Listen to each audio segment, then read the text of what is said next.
The scent of vanilla cake hung in the air like a beautiful lie. Mom never baked, not even on holidays, but on my 18th birthday, there it was, cooling on the counter. I should have known then that something was terribly wrong. Later, when Dad called me into the living room, his voice carried that Wall Street coldness I'd grown to fear. Mom wouldn't meet my eyes, her manicured fingers twisting in her lap. "You were adopted," she said flatly. "And now it's time for you to leave." Dad slid a duffel bag across their imported marble floor, a parting gift from one of America's wealthiest families to the girl they'd pretended to love for 16 years. What they didn't know, 3 weeks earlier, I'd found a hidden letter. My birth mother wasn't unfit. She was silenced. And my billionaire father was the one who buried her. What the Breeners didn't know was that I'd found the letter 3 weeks earlier, buried beneath tax documents in their mahogany filing cabinet.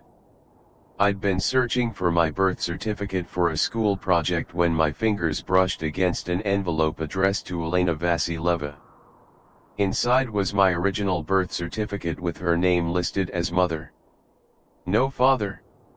That night, I stood in my bedroom, all designer furniture and silk sheets, staring at myself in the mirror. Had my whole life been a lie? The piano lessons, the debutante balls, the summers in the Hamptons, all while my real mother was, where? The hostel they'd arranged reeked of desperation and industrial cleaner. I clutched my bag against my chest, eyes burning but dry. I'd learned long ago that tears earned no sympathy in the Breener household. The room held 6 beds with paper-thin mattresses and metal frames that creaked with every breath. A far cry from my canopy bed with its 1,000 thread-count sheets. First night. A girl with faded purple hair nodded at me from the corner. "Is it that obvious?" I asked. "Rich kid kicks. Dead giveaway." She nodded at my feet. I was still wearing my $800 loafers. I laughed bitterly. Not rich anymore. At dawn, I walked to the public library, my sanctuary since childhood. My adoptive mother had always frowned at my obsession with dusty books, but now I understood. Books couldn't lie to you. People could. The microfilm archives held what I was searching for: a yellowed article from 18 years ago, psychiatrist Elena Vasileva institutionalized after whistleblower claims backfire. The photo showed a young woman with fierce dark eyes being led away in handcuffs, her expression not fearful but defiant. She had accused Dr. Richard Halverson of conducting unethical experiments on female patients at his private clinic. A month later, Elena was declared mentally unstable and committed to Silver Birch Psychiatric Facility. No charges filed. No investigation. Just silence. The same Dr. Halverson whose name graced the wing of hospitals Thomas Breener funded. Whose foundation hosted charity galas where my mother, no, not my mother, wore diamonds and posed for society photographers. In the cafeteria, I spread my notes across a scarred table. Elena Vasileva, a psychiatrist, tried to expose Halverson. She was institutionalized. She gave birth to me. Somehow, I ended up with Thomas Breener, billionaire investor, philanthropist, and Halverson's biggest benefactor. My hands trembled as I connected the dots. This wasn't coincidence. This was conspiracy. That night, I couldn't sleep. The bed frame dug into my back, but it wasn't physical discomfort keeping me awake. It was rage. These people who claimed to love me, who raised me in luxury while my real mother rotted in an institution, they were monsters wearing Brioni suits and Chanel. Was Elena still alive? Did she know I existed somewhere beyond the walls that contained her? The questions burned inside me, fueling a determination I'd never felt before. The Breeners had raised me to be polite, demure, accomplished in the ways rich girls should be, a perfect accessory for their philanthropic image. They never expected I'd use their education against them. I would find Elena. I would learn the truth. And then I would make them pay. Morning light slanted through the hostel's grimy windows as I counted the bills in my wallet. $200, my starting fund from the Breeners. The irony wasn't lost on me. Thomas Breener made that much money every few seconds while I slept. I needed more if I was going to find Elena. Phone calls to public records offices yielded nothing but bureaucratic loops. One clerk finally whispered, "Those places don't exist in official records, honey." Not anymore. But one woman, her voice softened by age or sympathy, hesitated when I mentioned Silver Birch. "I'll call you back," she said. 2 hours later, my burner phone rang. "Ridgeview Center for Behavioral Health," she said without greeting. "In Glen Ridge. That's where they moved the long-term patients when Silver Birch closed. About 180 miles north. Some of them are still there." My heart skipped. "How do you know this?" A long pause.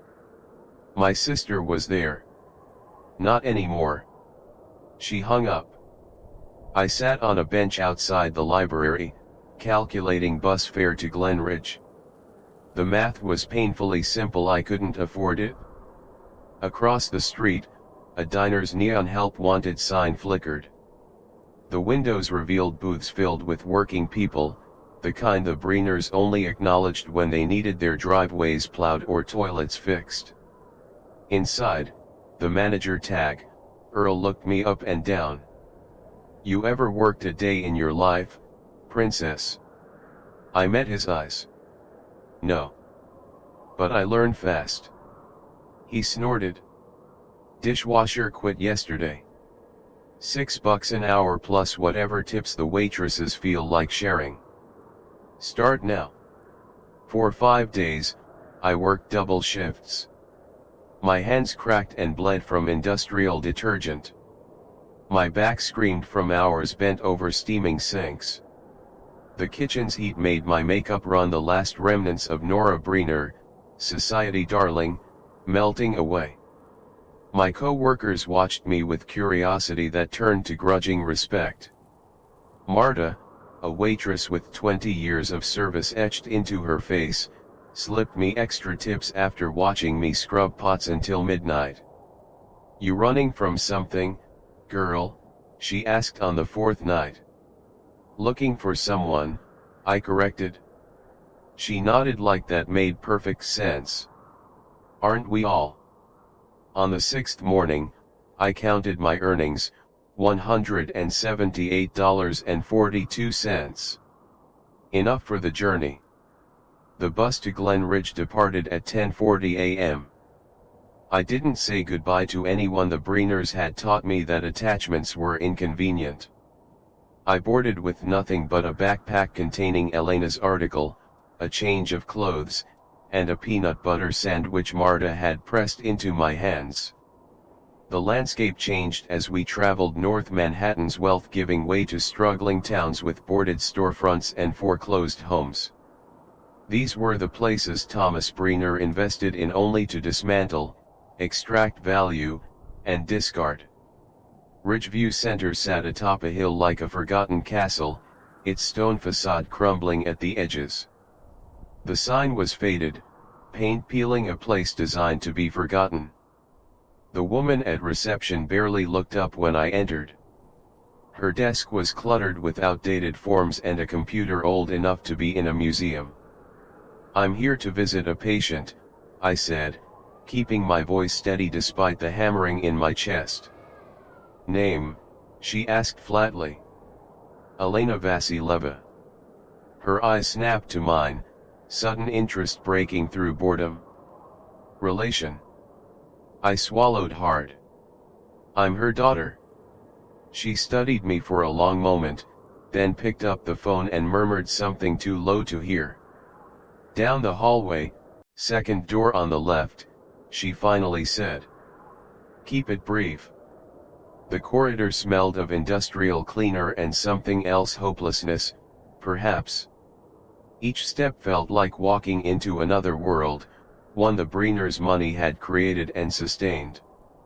Room 114. The door creaked as I pushed it open. And there she was, thin, pale, hair streaked with premature gray, sitting by a window with hands folded neatly in her lap.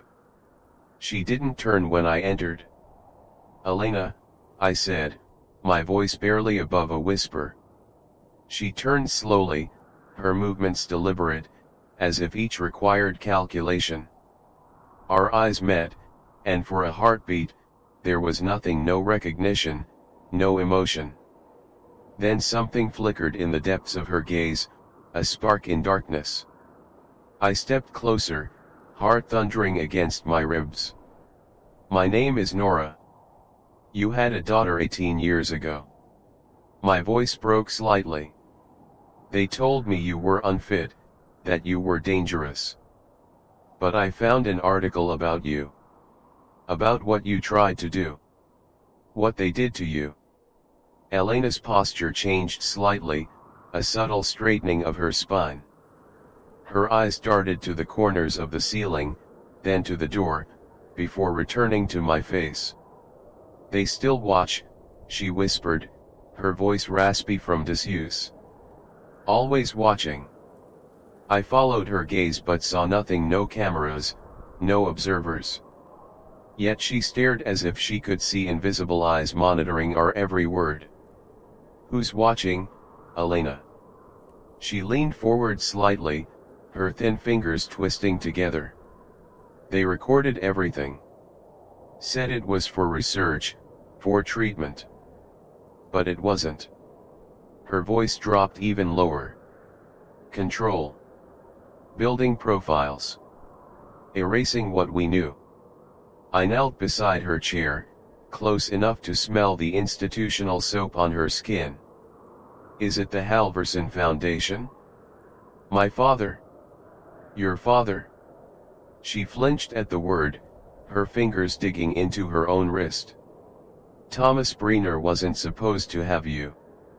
Not on any list. But he insisted. Pulled strings. Made calls. By then, I couldn't stop it. They had already decided. My mouth went dry. What were they doing, Elena? What did Halverson do to those women? She bit her lip, eyes suddenly clearer, more focused. Experimental treatments. Behavior modification. Memory manipulation. It started as PTSD research, with consent. Then evolved. They found women no one would miss, addicts. Troublemakers. Her eyes locked on mine. Whistleblowers. And you discovered this. I was documenting everything. A bitter smile touched her lips. I believed in ethics, in oaths, in systems working as they should. I compiled evidence, recordings, patient testimony. Submitted it all to the state medical board. 1 week later, I was treating a patient. The next, I was a patient myself. Her hand moved tentatively toward my face but stopped short of touching me. I fought to keep you. Even after they declared me unfit. I begged them to tell me where you were. Who had you? Tears welled in her eyes. I never stopped wondering if you were safe. If you were loved. The weight of her words crushed against my chest. I'd been raised in material comfort but emotional poverty, a trophy daughter for a man who collected people like art pieces. Thomas Brenner adopted me, I said. He and his wife. They raised me in Manhattan. Elena's breath caught. Brenner. Of course. She laughed hollowly. They give you to the very man you need protection from. Symmetrical. Elegant. Halverson would appreciate the poetry. Why would Breener want me? Insurance, she whispered. If I ever got out, ever spoke again, what mother would destroy her child's father? What court would believe a mental patient over one of America's most respected businessmen? She shook her head. They didn't just silence me. They made me complicit in my own imprisonment. Suddenly, footsteps echoed down the hallway. Elena's entire body stiffened. She sat up straighter, eyes going blank, posture perfect, transforming before my eyes into the docile patient they expected. The nurse opened the door with a practiced smile. Visiting hours are over. Elena didn't look at me again, just folded her hands and turned to the window, as if I'd never existed. I stood, reluctantly moving toward the door. As I passed the nurse, she leaned in slightly, her voice barely audible. You're not the first to come asking about her. But the last girl didn't come back. She shut the door before I could respond, leaving me with a chill that reached my bones. The wind bit through my thin jacket as I left Ridgeview, carrying the twin weights of revelation and warning. My mother wasn't crazy, she was imprisoned. And someone else had tried to free her before me, only to vanish. I didn't head straight for the bus station. Instead, I found a bench under a skeletal oak tree and watched the facility, its windows like dead eyes staring out across the forgotten landscape. Night was falling, temperatures dropping. I had nowhere to go, no plan beyond finding Elena. Now I had found her, but she was still captive and I was in danger. In Glen Ridge, I found a motel cheap enough that the clerk didn't look twice at my cash payment or lack of ID. The room smelled of cigarettes and despair, peeling wallpaper, a mattress with mysterious stains, and a bathroom light that flickered like a distress signal. I spread my notes across the bed, connecting what I knew with what Elena had revealed. The Halverson Foundation wasn't a philanthropic organization, it was a cover for human experimentation. And Thomas Breener wasn't just a donor, he was a conspirator. My laptop, the last gift from my 18th birthday, before the revelation became my weapon. I searched obsessively through the night, digging into public records, nonprofit filings, newspaper archives.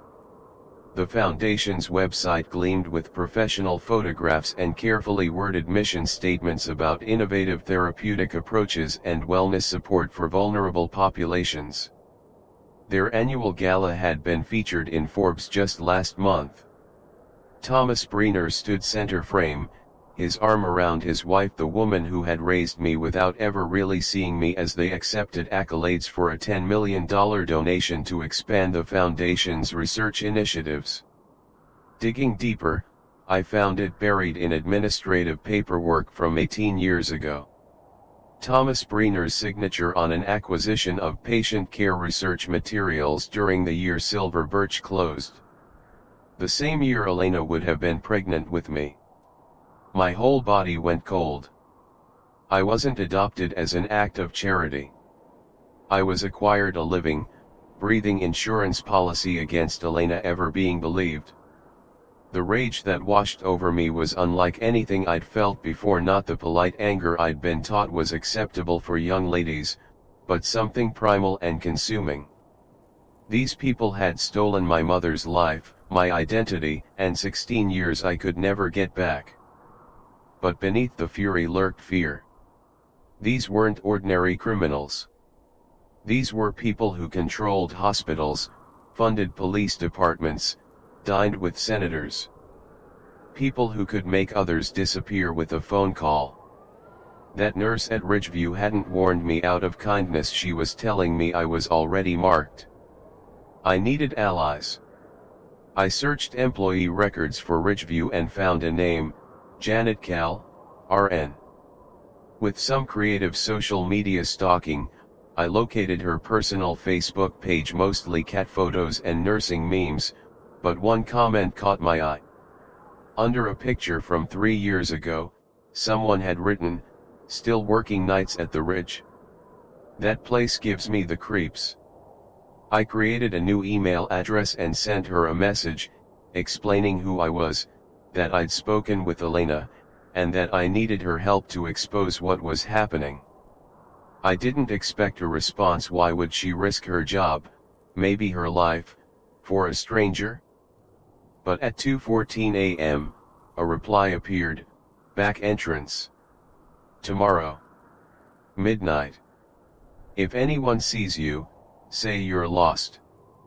The message sender's address disappeared immediately after I read it.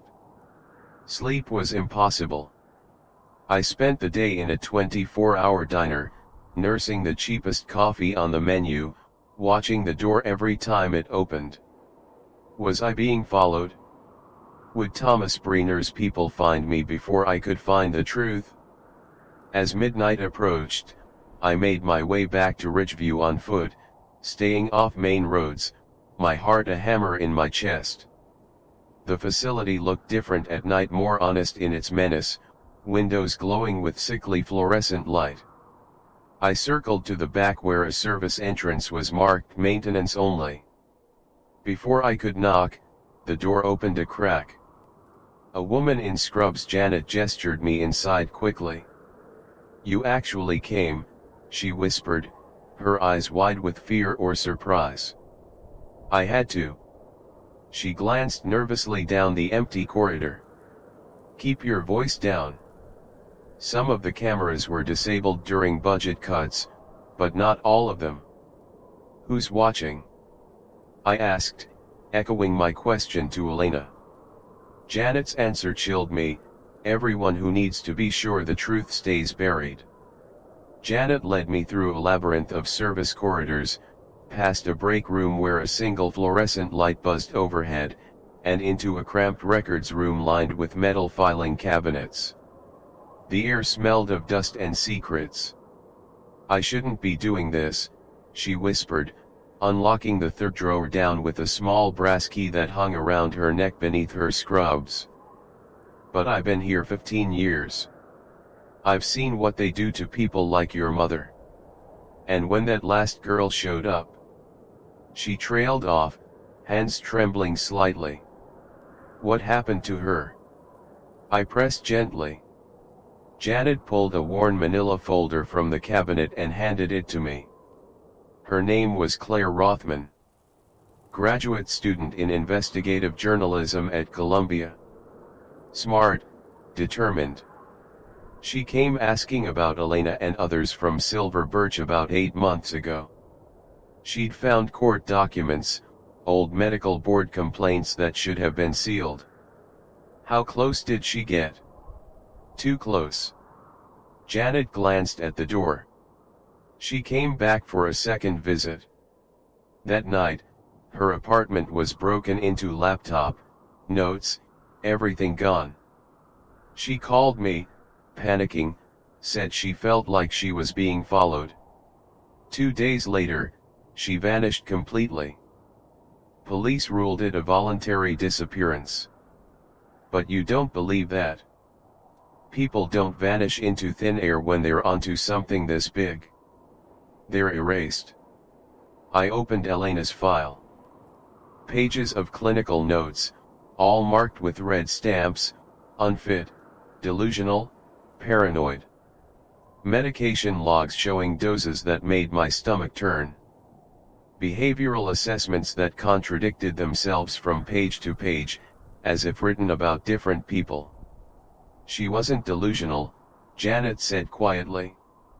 I was at Silver Birch when they brought her in. She was completely lucid, terrified but rational. The day before her commitment, she'd filed a formal complaint with the state medical board. The next day, she was declared mentally incompetent. I flipped through the papers until I found it a photocopied report in Elena's handwriting, documenting unauthorized drug trials on patients without informed consent. The details made me sick. Women kept sedated for weeks, subjected to experimental compliance therapies, their memories systematically altered to create false narratives. Why hasn't anyone exposed this? I asked, my throat tight with horror. Janet's laugh was bitter. The foundation funds half the hospitals in the state. They donate to police departments, judges' re-election campaigns, medical schools. They own researchers, doctors, administrators. If you try to fight through official channels, you disappear or end up in a room down the hall from your mother. My hands shook with rage and fear. Then we don't use official channels. What are you planning? To burn it all down, I said, surprised by the steel in my voice. From the outside. Janet hesitated, then reached into her bag and handed me a small flash drive. Patient logs, internal memos, scans of Elena's original reports. Videos from the therapy sessions. Her voice caught. If you're serious about this, you'll need evidence no one can dispute. I am. Then be smart. And never come back here. I slipped the drive into my pocket, its weight insignificant compared to what it contained. What about Elena? Is she safe? For now. They need her alive as the crazy doctor in case anyone ever questions their narrative. But if things get hot. She didn't finish the thought. I left through the maintenance door, stepping into the cold night with new purpose. I wasn't just searching for answers anymore, I was carrying the truth that could free Elena and expose crimes spanning decades. I couldn't return to the motel or anywhere else associated with me. Thomas Breener's resources were virtually unlimited. He could have people searching every hotel, hostel, and rental in the region by morning. Instead, I spent the night in a 24-hour truck stop 2 towns away, nursing a cup of coffee I could barely afford, the flash drive burning a hole in my pocket. With no secure computer and just my phone, I couldn't risk connecting the drive to anything traceable back to me. By noon, I'd found a second-hand electronics shop, paid cash for a beat-up laptop, and taken it to a public library 3 towns over. Seated in the back corner, hidden by shelves of reference books no one ever touched, I plugged in the flash drive. It took an eternity to load, then folder names appeared, patient logs, experimental treatment notes, foundation memos, Dr. RH private, transfer records, E. Vasileva. My throat closed as I realized what I was holding: the complete evidence of decades of abuse, corruption, and cover ups orchestrated by some of the wealthiest, most powerful men in America. And I was the only one who could expose them. I opened the patient logs first, clinical notes filled with medical jargon and coded references. Subject 27F responding well to compliance protocol after 4 sessions of deep sedation therapy. Subject 42F shows resistance to narrative reconstruction, recommend increased dosage. Some entries ended ominously, subject transferred to long-term containment after failed integration. Women reduced to numbers. Lives erased with bureaucratic efficiency. Next came the foundation memos. Many bore Thomas Breener's digital signature or initials. Patient EV continues to present reputational liability. Recommend maintained isolation protocol and medication regimen. Potential media exposure incident in 2008 successfully contained. All materials secured. Internal report by Rothman indicates security breach. Recommend immediate intervention. Claire Rothman. They'd known she was digging. They'd tracked her, watched her get close, then made her vanish. My hands trembled as I opened the folder labeled Dr. RH private video files, dozens of them, no titles, just dates. I clicked on one from 2005, plugging in earbuds to keep the sound private. The video showed a dim room. A woman, Elena, strapped to a chair, her eyes unfocused, speech slurred. A man's voice off camera, smooth as expensive whiskey, asking questions designed to sound caring but carrying sinister undertones. "Do you believe we're here to help you, Elena?" "Yes," she murmured, clearly drugged. "You're helping me remember correctly. And what do you remember about your accusations?" Confused. I was confused. Imagined things. Good. Very good progress today. I slammed the laptop shut, bile rising in my throat. It wasn't therapy, it was brainwashing, systematic destruction of her credibility and memory. I needed help, someone with resources, knowledge, and nothing to lose. I began reaching out to independent journalists, secure whistleblower platforms, anonymous forums where people traded information that wouldn't appear in mainstream channels. Most didn't reply. Some responded with skepticism. One told me bluntly to run, change my name, and never look back. Then I found her, Rachel Ashby, former investigative reporter for The Washington Post, fired after pursuing a story on psychiatric abuses that mysteriously lost its funding. Rumor was she'd continued investigating independently, publishing occasional pieces in underground journals under pseudonyms. I sent her a message: "I have evidence of systematic psychiatric abuse and imprisonment of whistleblowers. Patient videos, internal memos, everything." A woman named Claire Rothman tried to expose this and disappeared. "Please help me before I'm next." I didn't expect an immediate response, but my burner phone pinged an hour later. "Where are you?" "I've been collecting pieces of this puzzle for 15 years. Rachel Ashby lived off the grid, a small cabin tucked among pine trees 3 hours from the nearest city. Her voice on the phone had been clipped, cautious, no names over calls. No GPS. "Leave your phone in your car. I'll meet you outside." I followed her instructions precisely, abandoning my burner phone in a gas station trash can and taking 3 different buses to reach the rural address she'd provided.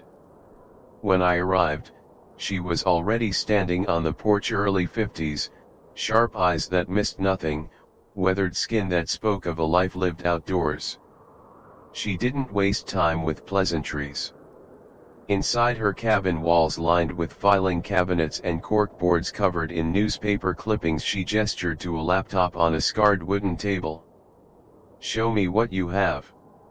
I handed her the flash drive with hands that refused to stop shaking. She plugged it in, expression unchanging as she scrolled methodically through files, only a slight tightening around her eyes revealing any emotion. "Claire Rothman contacted me," she said finally, pausing on a foundation memo that mentioned the journalist's name. "Said she had evidence about psychiatric patients being used for experimental drug trials without consent. We arranged to meet." She looked up, eyes hard. "She never showed. They took her. Or worse." Rachel opened one of the video files, watched in silence for several minutes, jaw clenched. "These are genuine. The security watermarks, the timestamps, the voice patterns. This isn't something you could fabricate." She closed the laptop gently, as if it contained explosives. "You understand what you've stumbled into? This isn't just about your mother or Claire.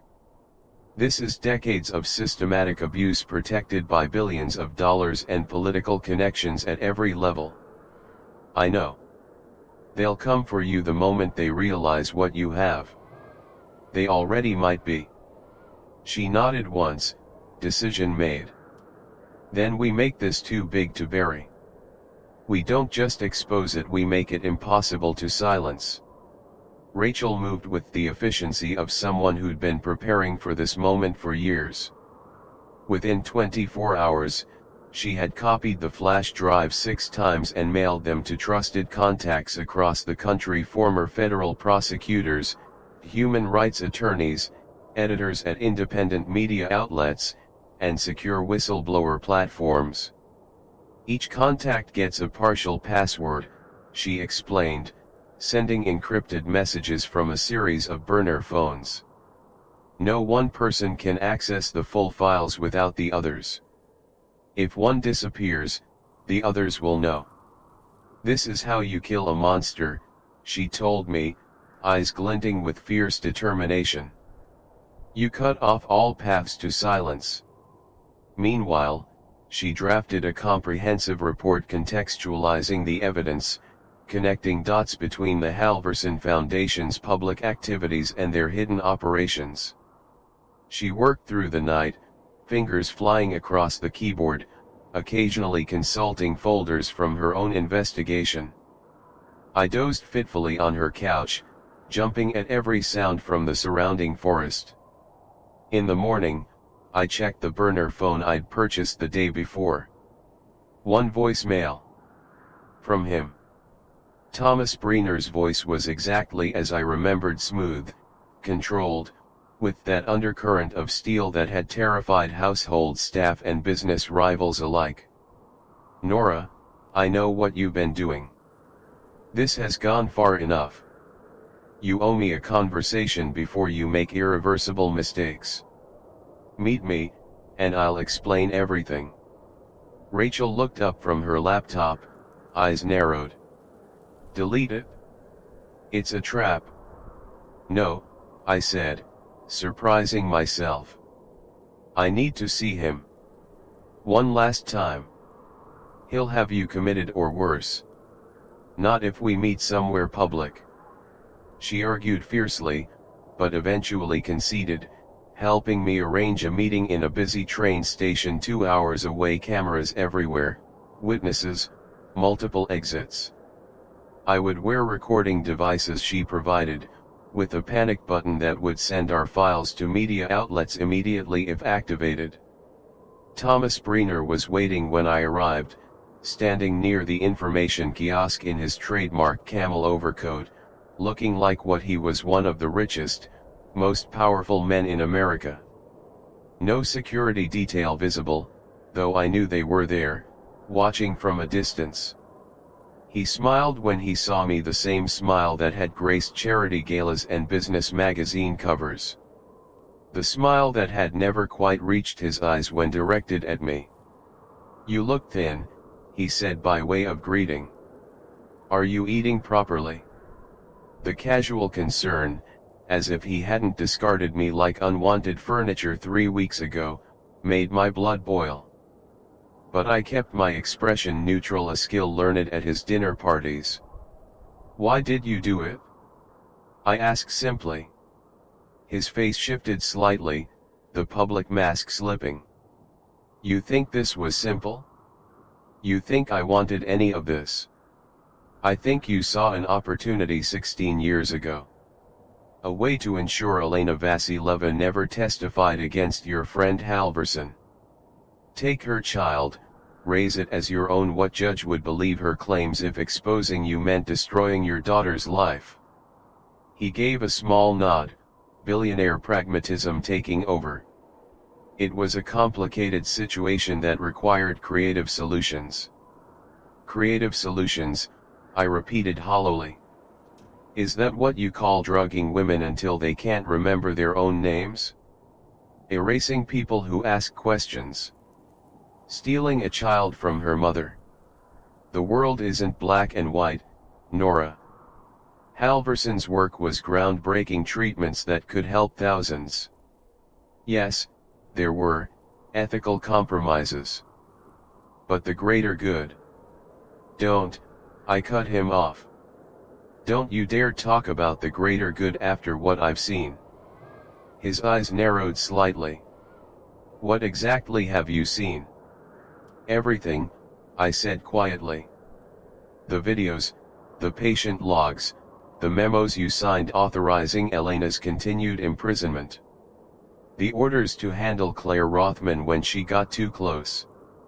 For the first time in my life, I saw fear flicker across Thomas Breener's face just for an instant before his control reasserted itself. Whatever you think you have, it's dangerous. Not just for me or Richard, for you, for Elena. If you release it, people will get hurt. Careers destroyed, lives ruined. I know, I said. And they already have been. He stepped closer, lowering his voice. This doesn't have to end badly. You still have time to stop whatever you're planning. Come home. We can discuss a more suitable living arrangement, a generous allowance. Your mother could receive better care in a private facility. I almost laughed at the transparent bribe. It's already out of my hands, I told him. 6 copies, 6 locations, 6 people with partial passwords. By this time tomorrow, the world will know everything. He went completely still, his face changing as the mask of civility fell away entirely. The man who stood before me now wasn't the philanthropist from magazine covers. This was the predator who had built a fortune destroying competitors and buying silence. This will destroy you too, he said coldly. You'll never have a normal life once this breaks. They'll always see you as the billionaire's stolen child. The daughter of a mental patient. No, I whispered, stepping back. It frees me. It frees all of us. I turned and walked away through the crowded station. He didn't follow. I didn't look back. The story broke like a tsunami. It started with a podcast episode featuring raw audio from Elena's therapy sessions. Within hours, independent news sites published detailed analyses of the evidence. By evening, mainstream outlets were running breaking news tickers: Billionaire Breener implicated in decades-long psychiatric abuse scandal. Social media exploded. #JusticeForElena trended worldwide. Former Silver Birch employees began coming forward with corroborating accounts. More women, former patients, recognized their case numbers in the leaked files. Rachel kept me hidden in a safe house as the media frenzy surged. We watched on a small television as Thomas Breener issued a terse statement denying all allegations before being whisked away in a black SUV. The Halverson Foundation stock plummeted 70% in a single trading day. By day 3, the Attorney General announced a formal investigation. Federal agents raided foundation offices in 7 states. Subpoenas were issued to board members, including Thomas Breener. But through it all, my thoughts never left Ridgeview. I have to get her out, I told Rachel on the 4th morning. Before they decide she's too dangerous alive. Rachel made calls to contacts in the state health department. By dusk, we were driving to Ridgeview with official transfer papers and a court order rushed through by a judge who'd seen the evidence and recognized the urgency. The facility was in chaos when we arrived. Several staff had already quit. Others moved through the halls with the nervous energy of people who suddenly realized they might be on the wrong side of history.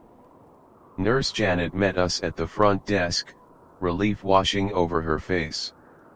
"Thank God," she whispered. "They've been making calls all day. I was afraid they'd move her before you could get here." She led us to Elena's room. My mother sat in the same chair by the window, but something had changed. Perhaps it was knowing the truth was finally out, or perhaps the staff had stopped administering the drugs that kept her compliant. Whatever the reason, her eyes were clearer, more present when I knelt before her. "Mom," I said softly, the word strange and wonderful on my tongue. "We're leaving. Right now." Elena's gaze focused on my face. Her hand moved, slow but deliberate, to touch my cheek the first contact she'd initiated. "You found me." "I always would," I promised, tears spilling freely now. "No matter what they did." We walked out together, Elena leaning heavily on my arm, steps unsteady from years of medication, but moving forward. No alarms sounded. No one tried to stop us. As we reached Rachel's waiting car, Elena paused, turning to look back at the building that had been her prison for 16 years. "I never thought I'd leave this place," she whispered. "You're never going back," I told her. The following weeks passed in a blur of medical appointments, legal meetings, and therapy sessions. Elena's body had been damaged by years of unnecessary medication, but her mind proved remarkably resilient once properly treated. Each day brought back more of her accent stronger when she was tired, her hands graceful when she demonstrated how to make proper tea, her laugh rusty but real when something genuinely amused her. Thomas Briner was indicted 3 months after the initial revelation. The charges included human trafficking, unlawful imprisonment, medical fraud, and conspiracy. His assets were frozen. His wife, the woman who had raised me without warmth, filed for divorce and fled to Europe. He never called again. The last image I had of him was from courthouse footage, being led away in handcuffs, his bespoke suit hanging loose on his frame, eyes fixed straight ahead as reporters shouted questions. Media requests flooded in 20/20, 60 Minutes, Oprah, all wanted exclusive interviews with the billionaire's daughter who had exposed his crimes. I turned them all down. Elena wasn't ready for that kind of exposure, and I had no interest in becoming a different kind of spectacle. But I did testify before a Senate committee investigating psychiatric abuses, my voice steady as cameras broadcasted the proceedings nationally. They believed their wealth made them untouchable, I told the assembled senators. They believed their victims were voiceless. They were wrong. As for Claire Rothman, Rachel never stopped searching. 6 months after the story broke, police in Oregon responded to an anonymous tip, finding a woman living under a false name in a small coastal town, nervous, gaunt, but alive. I flew out to meet her. We talked for hours in a small beachside cafe, sharing the pieces of a puzzle we had each risked everything to solve. "I thought I was going crazy," she admitted, hands wrapped tightly around her coffee mug. "They were always one step ahead, always watching. When they broke into my apartment, I just ran. Kept running until I couldn't anymore.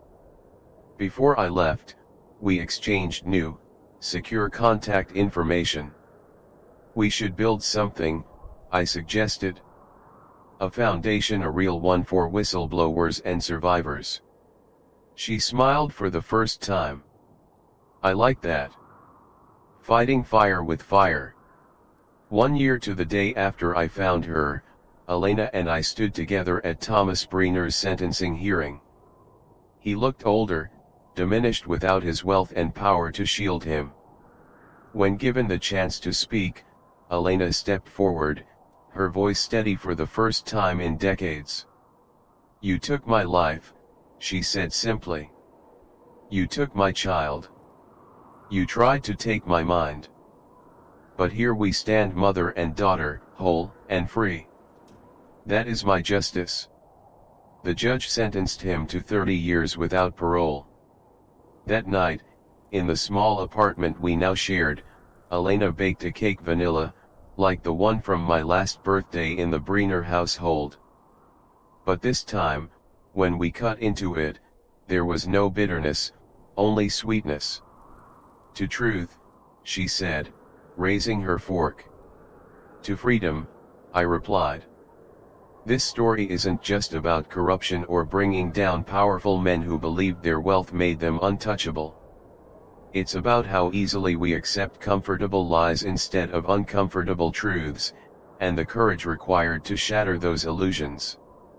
The institutions we trust, healthcare, family, government, can be compromised by greed and power. But there will always be those who refuse to stay silent, who risk everything to expose wrongdoing, even when the cost is their own safety. Elena lost 16 years of her life because she believed in ethical standards that powerful men found inconvenient. Claire nearly lost everything for asking questions no one wanted answered. Both women were labeled crazy, the oldest tactic for silencing women who speak uncomfortable truths.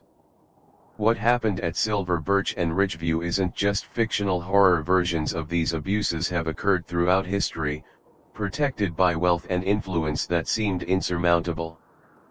But the truth, like water, finds its way through even the smallest cracks in the strongest walls. The most dangerous lies aren't those told to us by others, they're the ones we tell ourselves to avoid confronting difficult realities. Nora could have walked away, accepted her comfortable life, but she chose the harder path of truth. In the end, no amount of money, power, or influence can permanently silence the truth. It may be buried for years, decades even, but it waits for the right person to uncover it and set it free. This story may be fiction, but the abuses of power it depicts are all too real. Throughout history, wealthy individuals and powerful institutions have silenced whistleblowers, manipulated vulnerable people, and buried inconvenient truths. If this narrative stirred something in you, channel that energy into action. Support independent investigative journalism, the kind that asks uncomfortable questions and follows the evidence wherever it leads. These outlets often operate on shoestring budgets against powerful interests trying to silence them. Research whistleblower protection organizations that provide legal and emotional support to those brave enough to speak out. Consider donating your time or resources to these vital safeguards of truth. When you encounter stories of institutional abuse or corruption, resist the urge to dismiss them as conspiracy theories. Listen. Ask questions. Follow the evidence. And perhaps most importantly, recognize that wealth and power can create an illusion of credibility that we too often accept without question. The most dangerous predators aren't hiding in shadows, they're standing in spotlights, their names on buildings, their faces on magazine covers. Share this story not just as entertainment, but as a reminder that the most important battles for justice often begin with a single person who refuses to accept comfortable lies, no matter the cost.